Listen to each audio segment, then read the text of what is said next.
Iniciamos el ciclo de conferencias con el tema Gobernanza del agua y desarrollo, desafíos actuales y futuros de una gestión hídrica integral. Esta presentación estará a cargo de los representantes de la firma Global Environmental Resources Management, ERM, Juan Simonelli y Carolina Monroy. Juan Simonelli cuenta con más de 20 años de trayectoria en gestión hídrica, sostenibilidad corporativa y desarrollo de políticas ambientales. Carolina Monroy es gerente de proyectos, cuenta con más de 10 años de experiencia en gestión e implementación de iniciativas ambientales y sociales con un enfoque especializado en estándares internacionales. Los recibimos con un fuerte aplauso. Bienvenidos.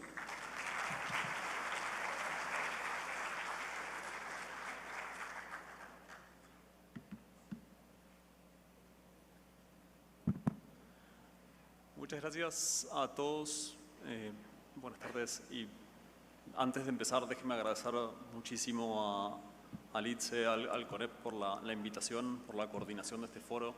Por supuesto, el saludo a las distinguidas autoridades y a todos los miembros hoy reunidos aquí. Nos encomendaron la tarea de iniciar con la jornada de hoy, después de la apertura institucional, presentando técnicamente algunos de los desafíos de gobernanza del agua. Principalmente lo que queremos hacer hoy es hablar de retos y oportunidades. Queremos traer una visión pragmática de qué es lo que está pasando y voy a ser muy realista. La primera parte de esta sesión es una parte un poco más de impacto en términos de hay una serie de retos, hay una serie de desafíos que tenemos enfrente por resolver y de ahí traducirlo a oportunidades y entender qué sí podemos hacer hacia adelante para darle pie a los resultados de las mesas. Entonces, lo que ven ahí en pantalla, además de una presentación, es una foto de Hoover Dam. Eso es una represa en Estados Unidos.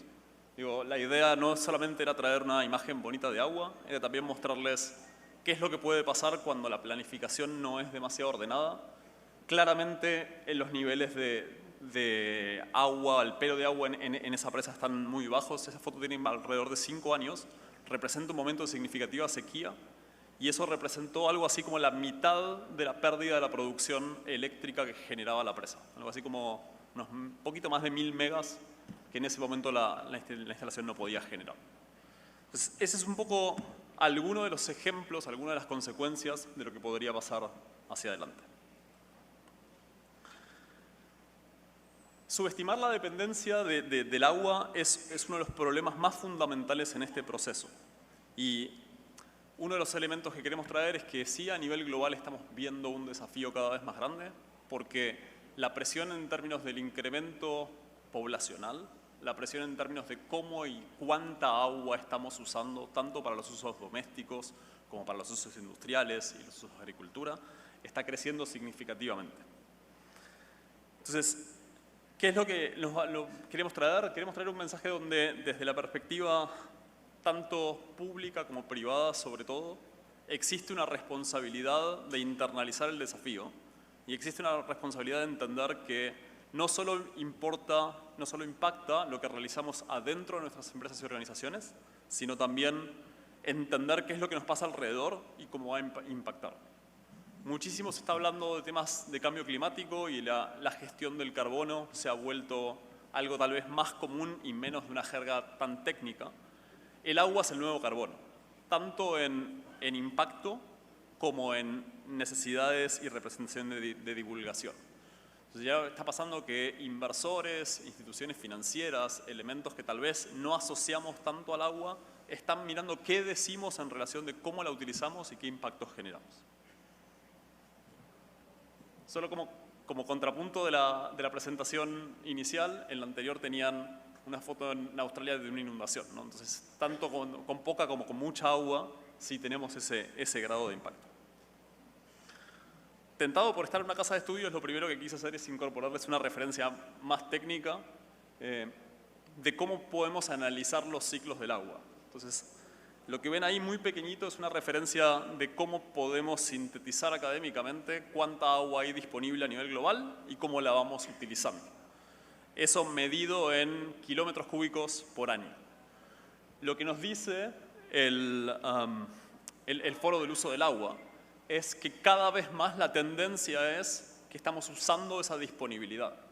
Cuando hablamos de agua azul, que es el agua realmente disponible, la que está en ríos, arroyos, la que podemos usar, no en agricultura, no en usos industriales, ese agua está cada vez más utilizada, al punto que para 2030 vamos a estar usando la mitad de la disponibilidad y para 2050 la tendencia todavía es creciente.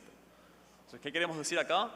Cada vez más va a haber un desafío de eficiencia y cada vez más va a haber un desafío de priorización en términos de quién y cómo va a tener derechos a ciertos tipos de agua y qué tipo de usos tenemos que darle a corrientes residuales o corrientes secundarias. Solo para traerles una referencia de qué puede pasar y cómo se cuantifica esto en algún tema de impactos. En términos de riesgos físicos, podemos imaginarnos que hasta el 10% del PBI a futuro puede llegar a impactarse en términos de agua. Y voy a volver a esas cifras después. Pero les quiero traer aquí algunas referencias muy puntuales de eventos climáticos que han generado, por un tema de riesgo físico, impactos directos al agua y cómo los cuantificamos y cómo los medimos en términos prácticos. Desde situaciones como un huracán, por ejemplo, el huracán Aida impactó de tal nivel que toda la operación americana en el Golfo de México, en términos de generación y extracción de petróleo y de gas, estuvo frenada. Operaciones significativas como la minería en Chile también han sido afectadas por temas climáticos y la sequía frenó actividades en Anglo. Entonces, todas esas variabilidades las podemos ver y las podemos cuantificar. Cuando aparecen estos eventos traumáticos catastróficos, tenemos alguna referencia práctica y la academia nos ayuda a decir qué significa esto en términos prácticos, qué significa esto en términos numéricos. Entonces, tenemos referencias donde, por ejemplo, inundaciones en Tailandia o restricciones en Ciudad del Cabo se pueden cuantificar a números directos y fíjense que las órdenes de magnitud están en el entorno de los miles de millones en todos los casos. La idea de la presentación era traerles un desafío global, pero obviamente Panamá no es la excepción. ¿Qué es lo que está sucediendo aquí? Ustedes lo tienen perfectamente claro. Situaciones climáticas como el fenómeno del Niño, por ejemplo, han afectado directamente el perfil de lluvia y la disponibilidad de agua. Y eso significa que tenemos reportes internacionales avalados por peer review, avalados por científicos, identificando significativa reducción en los niveles de lluvias y afectando directamente los niveles de disponibilidad en los reservorios. En un país con una economía muy directamente relacionada al uso de estos reservorios a través del canal, esto genera un impacto directo. Ahora, no es solo el canal. Ahí a la derecha van a tener la referencia de cómo el Senacid ha traducido esa referencia que veíamos antes global al uso del agua local en Panamá y todos los diferentes actores que están involucrados. Entonces, la agronomía, la industria, el uso civil, todos dependemos de algún modo de que esa disponibilidad siga existiendo. Por supuesto, hay diferencias de sensibilidades. Entonces, tal vez el caso y la referencia pública del canal es más visible, pero todas las pequeñas comunidades y los receptores, incluso comunidades afropanameñas en el sector, van a verse vulnerados. Y mientras más sensibles seamos como receptor, más significativo es el grado de impacto que tenemos a un cambio menor. Entonces, por eso este es un llamado de atención para todo el mundo en esta situación.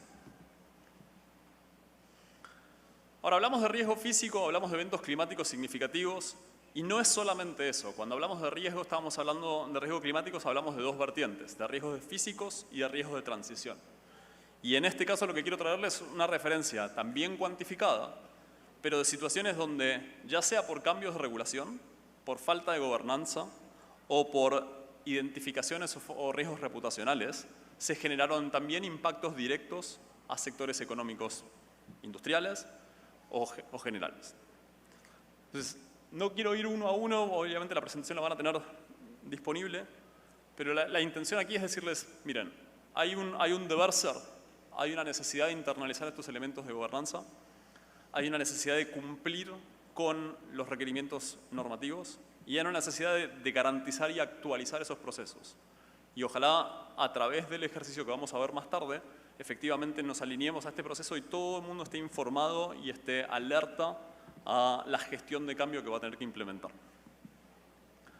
Para terminar, quería presentarles una referencia de números, ¿no? ¿Qué es lo que ven ahí? Van a ver una referencia de cómo cuantificamos directamente los impactos financieros anualmente. Tenemos, por supuesto, como compañía generando consultoría, una referencia directa. Estos datos salen de una plataforma que se llama CDP, que es una plataforma de reporte global, que originalmente empezó con la gestión climática y de carbono y hace un tiempo se viene ampliando. Ahora, las limitaciones son que solo globalmente, en el entorno de 3.000 industrias, son las que reportan específicamente qué riesgos tienen y cómo se traducen esos riesgos a valores financieros por el uso del agua. Como veíamos en las dos láminas anteriores, el grado de impacto que puede tener un evento puntual es muy masivo, con lo cual lo que les puedo decir es todos esos números que están identificados están subdimensionados significativamente. Son nuestra mejor fuente de datos hoy, pero tenemos que saber que el grado de incertidumbre que tenemos es alto. Entonces, ¿qué queremos traerles a la mesa aquí? Hay una dinámica de cambio, hay un riesgo y hay un desafío que enfrentar. Y ese desafío efectivamente se traduce directamente en un resultado financiero e impacta a empresas y organizaciones. Se traduce directamente a los presupuestos que debe de vengar el sector público. Se traduce directamente a todos nosotros como ciudadanos y como consumidores.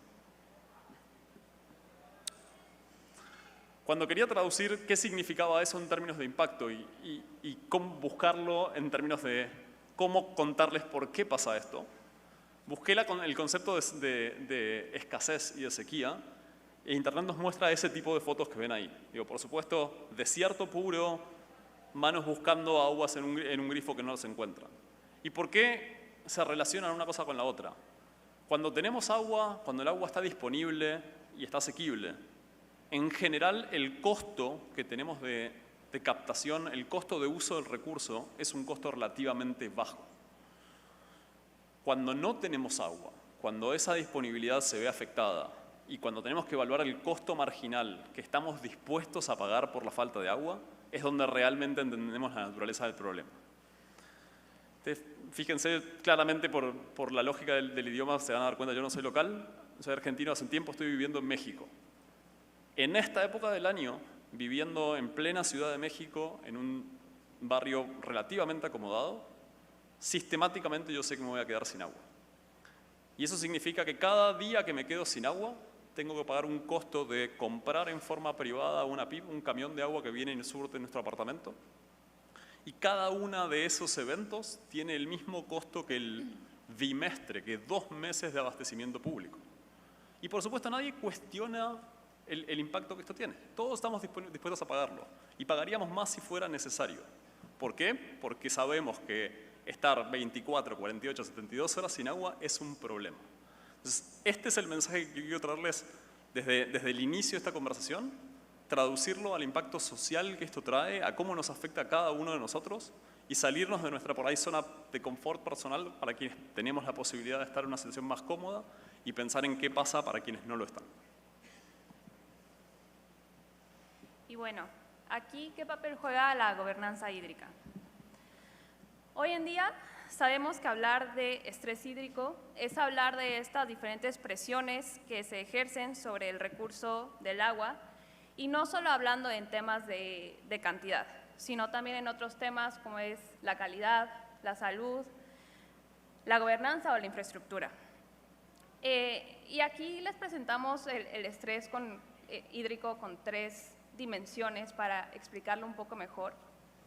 La primera es el estrés físico, que creo que es lo primero que se nos viene a la mente, la cantidad y la calidad del agua que tenemos, donde la cantidad pues, se puede ver afectada, la escasez que ya existe actual contra la proyectada y futura, el cambio climático y los riesgos derivados del mismo, como las diferentes eventos que cada vez son más frecuentes como sequías o inundaciones. Y por otro lado, el tema de la calidad, que principalmente se ve afectado por la contaminación que viene de las fuentes humanas, de nuestras actividades o de otras fuentes naturales, que no solo impacta a la salud, sino también a la biodiversidad de los ecosistemas. Después podemos ver el componente social, y aquí lo podemos ver desde dos miradas principales. La primera, el reputacional, que es cuando la población o las comunidades comienzan a percibir el uso del agua como injusto o insostenible, y entonces empieza a generar esta preocupación y estas protestas o conflictos que pueden llegar a dañar la imagen o la reputación de las empresas, de las instituciones o de los gobiernos. Y también, por el otro lado, y creo que el más importante, el acceso a la salud y al bienestar. Hoy en día, como sabemos, muchas personas todavía carecen de acceso a agua potable de forma segura y a servicios de saneamiento, lo cual pues contribuye a crecer este estrés social dentro del estrés hídrico. Y el último pilar, que es la gobernanza, que aquí es donde vienen las decisiones políticas de regulación y planificación que se toman. Lo podemos ver representado, una gobernanza débil puede verse como la falta de regulación, la regulación cambiante, las licencias inadecuadas o regulación cambiante y el acceso y la transparencia a la información del uso del agua. Y por otra parte está el lado de la infraestructura, donde muchas veces esa infraestructura es obsoleta, inadecuada o mal planificada, lo cual puede agravar el suministro futuro del agua. Y bueno, aquí quiero centrarme un poco en el estrés social para llevar un poco la conversación. Nosotros cuando hablamos de gobernanza del agua, muchas veces lo que se nos viene a la mente, lo primero que pensamos es la infraestructura, los balances hídricos, los mapas de riesgo que de pronto vemos, las cuencas o las políticas y regulaciones que salen. Pero pocas veces empezamos a hacernos las preguntas de quién accede al agua, quién no accede al agua, por qué y qué decisiones o falta de decisiones están permitiendo esto. Acá les presentamos unos datos. En general, para América Latina, la CEPAL ha reportado que alrededor de 160 millones de personas no tienen acceso adecuado a servicios de saneamiento, mientras que otras 33 millones todavía carecen de acceso seguro al agua potable. Para Panamá, según datos de los Objetivos de Desarrollo Sostenible, el 93% de la población cuenta con un acceso a servicio de agua potable gestionado de forma segura. Pero cuando vemos estos datos divididos entre las zonas urbanas y rurales, vemos que para las zonas urbanas incrementa a un 97%, mientras que en zonas rurales cae a un 83%. Por otro lado, el 69% de los panameños dispone de un saneamiento gestionado sin riesgos. Pero de nuevo, cuando podemos dividir estos datos, vemos que en áreas rurales alcanza el 75%, mientras que en zonas rurales apenas llega a un 51%.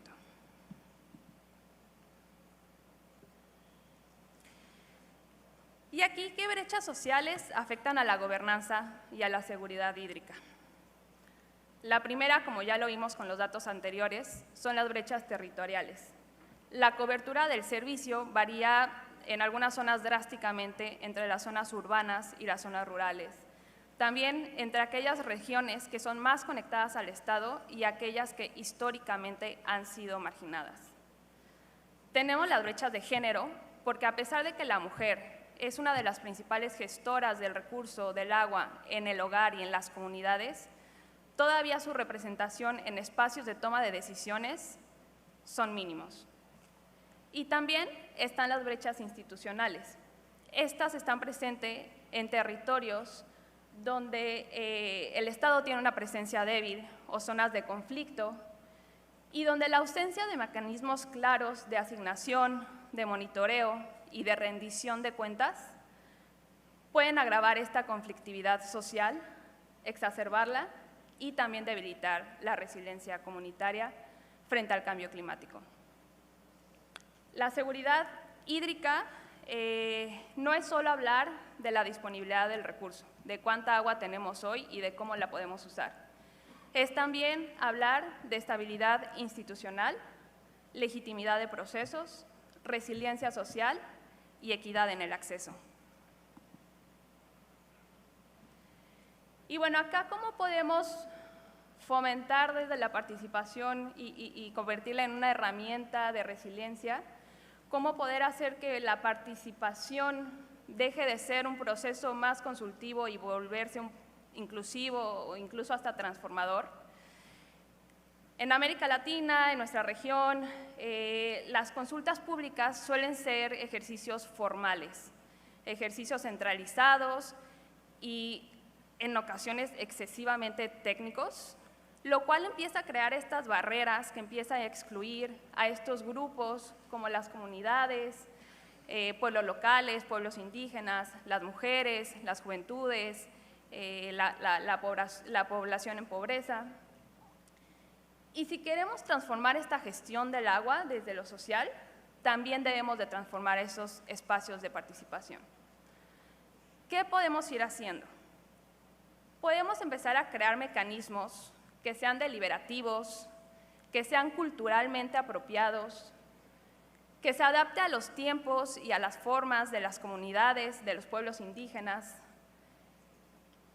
respetar y reconocer los sistemas propios de gobernanza de estos pueblos, de las comunidades locales, e integrarlos a estos procesos, y también garantizar recursos, no solo en el tema económico, sino también en el tema formativo y técnico, para empujar entonces a un tipo de participación que sea informada y que sea significativa.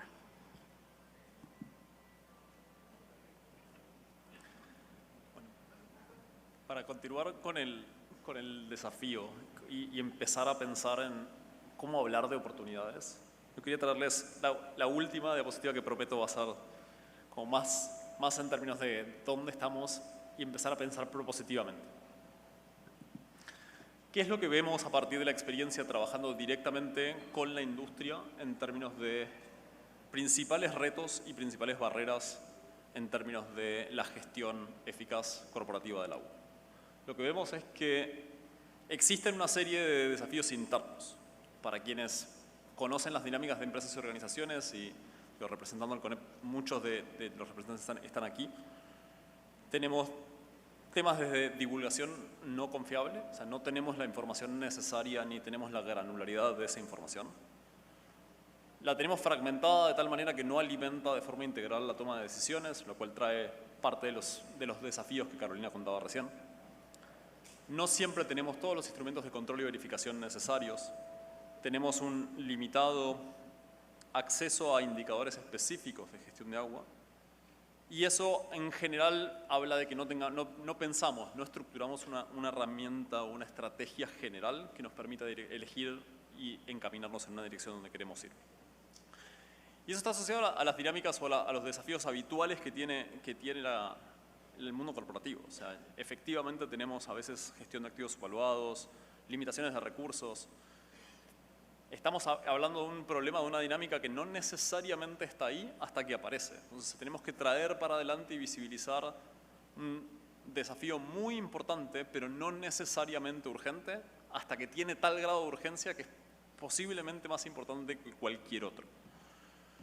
Y como hablábamos al principio, no todos los costos son claros y el costo de no disponibilidad es significativamente mayor al costo de disponibilidad. Eso nos lleva a algunos paradigmas, algunos preconceptos que habitualmente tenemos, ¿no? Tenemos una licencia de abstracción. Tengo una licencia para operar y tengo un papel que dice que puedo tomar agua de una llave o de un pozo. Es que no siempre va a estar ahí. El primer desafío es cuánto sabemos de esa resiliencia del sistema, cuánto sabemos del acuífero, cuánto sabemos de la capacidad, no solamente de lo que pasa dentro de mi organización, sino de lo que alimenta mi organización. ese suministro está accesible, no lo sé. Digo, hoy está, lo que tenemos es un perfil de riesgo creciente y tenemos que garantizarnos que tenemos la confianza en que también mañana va a estar.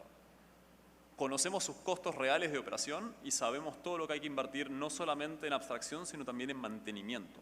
Y tenerlo claro para que de vuelta sea sostenible y sea resiliente la operación. Sabemos de dónde viene y confiamos y nos garantiza que la estructura de gobernanza que esos recursos finales tienen nos va a dar la continuidad de negocio. Y esto es netamente una conversación de continuidad de negocio empresarial. O sea, entender y a internalizar estas realidades o estas verdades olvidadas es lo que hace empezar a trabajar en una real estrategia y una real gestión del agua. Lo positivo es que a partir de ahora sí empezamos a hablar de lo que se puede hacer, de lo que se puede internalizar, y estamos viendo modelos donde integrando una buena gestión del agua a la gestión empresarial, entonces alineamos los recursos, alineamos las ambiciones y garantizamos que vamos a tener licencia real para operar, continuidad de negocios y licencia social.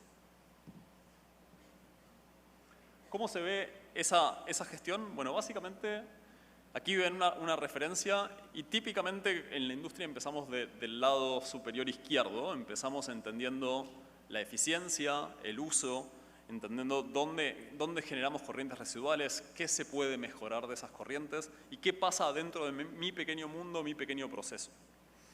Ahora, como hablábamos antes, esto llega a un momento donde tiene una limitación técnica, que es por más eficiente, por más efectivo que sea mi proceso productivo, mi uso del agua dentro de 4 paredes en una instalación productiva, necesito garantizarme que ese agua va a estar disponible, que si voy a tomarla de una fuente, esa fuente está abastecida. Entonces me obliga a salirme de mis 4 paredes y me obliga a entender qué está pasando por fuera y a contribuir a que ese sistema sea resiliente.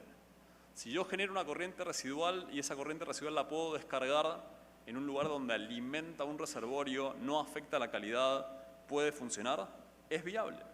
Si tengo un vecino, tengo un uso lindero que puede usar no agua de primera mano, sino una corriente residual, seguramente sea viable conectarnos y empezar a hablar de sinergias. Y eso va a garantizar que cada vez menos impactemos nuestro recurso y impactemos la calidad en la toma, a la vez que somos más eficientes, a la vez que bajamos ese nivel de consumo que hablábamos antes. Y por último, tener claro cómo estamos midiendo esto. Y aquí hay un desafío enorme de cantidad y de calidad de estos datos.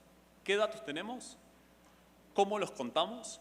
¿Y qué realmente le interesa a la población? ¿Qué realmente le interesa a las partes interesadas que están del otro lado y que están expectantes y que quieren saber cómo estamos llevando la buena gestión? Ordenar ese proceso, y créanme, esto es viable. Hoy existen metodologías técnicas internacionalmente aceptadas para poder acompañar este proceso, es lo que nos va a dar una buena práctica. Para eso, las sugerencias son, 1, ampliar la condición de riesgo. Y habitualmente las áreas de sostenibilidad, las áreas de medio ambiente, pueden tener estas identificaciones, pero no siempre están hablando con las áreas de riesgo y continuidad de negocio, y no siempre los riesgos empresariales mapean efectivamente estas áreas. Entonces, integrar esas visiones garantiza que efectivamente se vayan a ver. Invertir en la identificación de fuentes alternativas, garantizar resiliencia. Aquí es entender de dónde puede haber opciones y cómo esas opciones van a favorecer a que en algún momento, si existe un tema de riesgo, existe un tema de impacto a mi fuente de abastecimiento, yo tenga una opción. Tener opciones definitivamente es lo que nos va a ayudar. Y por último, empezar a hablar de este desarrollo de esta estrategia integral y empezar a integrarnos como empresa, como organización, con nuestros vecinos linderos, ya sean otros usos industriales, ya sean parte de la sociedad civil, o sean de alguna manera las políticas y el sector público que nos gobierna, de modo que todos nos funcionemos y nos movamos al mismo lugar. Aquí me voy a quedar un poco más, porque de alguna manera esto resume e integra todo lo que venimos conversando. Aquí, en la parte superior de esta presentación van a tener todos los diferentes riesgos a los que nos enfrentamos o que de alguna manera afectan la continuidad del agua. Ya sea por temas de riesgos operacionales, por resiliencia, por nuestras cadenas de suministro, o sea, garantizar que no solamente yo tenga agua y tenga disponibilidad de uso, sino que mis proveedores y eventualmente mis clientes tengan la capacidad de no verse afectados por el uso del agua. Entender las agendas externas y entender qué demanda y qué quiere saber la sociedad civil y cómo integrar eso al proceso. Entender cuánta disponibilidad y cuál es la calidad que tenemos del agua, cómo eso podría llegar a afectarse por el cambio climático, por el cumplimiento regulatorio o por divulgación.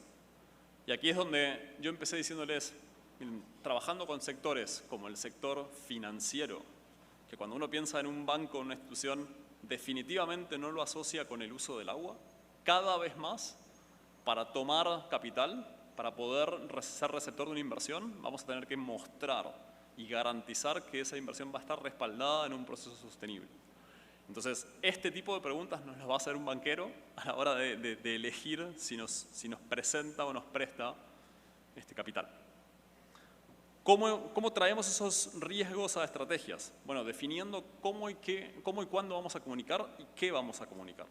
Entendiendo que cada vez más estos marcos de divulgación, estas obligaciones de poder transmitir información, están ahí, son críticas, y hoy elementos como IFRS, como la Fundación Internacional de Contabilidad o de Reglas Contables, ha estructurado marcos de reporteo de riesgo climático. Entonces, en un balance a un contador tenemos que presentarles estas referencias y vamos a empezar a hablar en lenguaje financiero de temas de sostenibilidad. En gestión de agua, ya en temas más prácticos, ¿qué cantidad tenemos? Hay un sistema con estrés, hay un sistema que tiene volumen pero no tiene la calidad necesaria, y tengo la disponibilidad y tengo los equipos necesarios para poder garantizar que el agua funcione. Residencia en la cadena de suministro, no solo yo, sino mis proveedores, sino mis clientes. ¿Dónde están y qué impactos puede tener a mi continuidad de negocio que alguien más atrás o más adelante en la cadena de valor se vea afectado? Y por último, la identificación de qué proyectos de capital, qué inversiones son necesarias para poder avanzar. Todo esto nos genera un paquete de soluciones, ya sea en el tipo o la cantidad de agua disponible en el suministro, ya sea en la calidad del agua, ya sea en la garantía de la licencia para operar, en obtener los permisos, en garantizarnos el entendimiento y alineamiento con otras partes interesadas, o en la mitigación de riesgo regulatorio. Son buenas prácticas que podemos apoyar y que se están internalizando en la industria. Entonces, esto ya no es un supuesto, esto es una realidad en términos prácticos, y hacia esto con gusto podemos empezar a interactuar. Solo para cerrar, después de haber presentado el paquete de soluciones, contarles que parte de la estructuración también tiene que ver con ese contexto local. Por supuesto, la industria tiene un rol que jugar, pero definitivamente está enmarcado en un contexto donde hay otras partes interesadas y, como se hablaba en la presentación institucional, esa diferente mirada, ya sea desde el sector público, desde la academia, desde la mirada del sector civil, representa una serie de retos. Panamá tiene identificados estos retos, tiene una hoja de ruta, un planteo de hacia dónde ir, que empezó a trabajarse ya hace un tiempo y que identifica estos retos para adelante, y confiamos en que el trabajo de este foro va a poder aportarle granularidad y aportarle soluciones a estos retos para poder integrar esas miradas y poder de una vez resolver el desafío que tenemos por delante. Muchas gracias.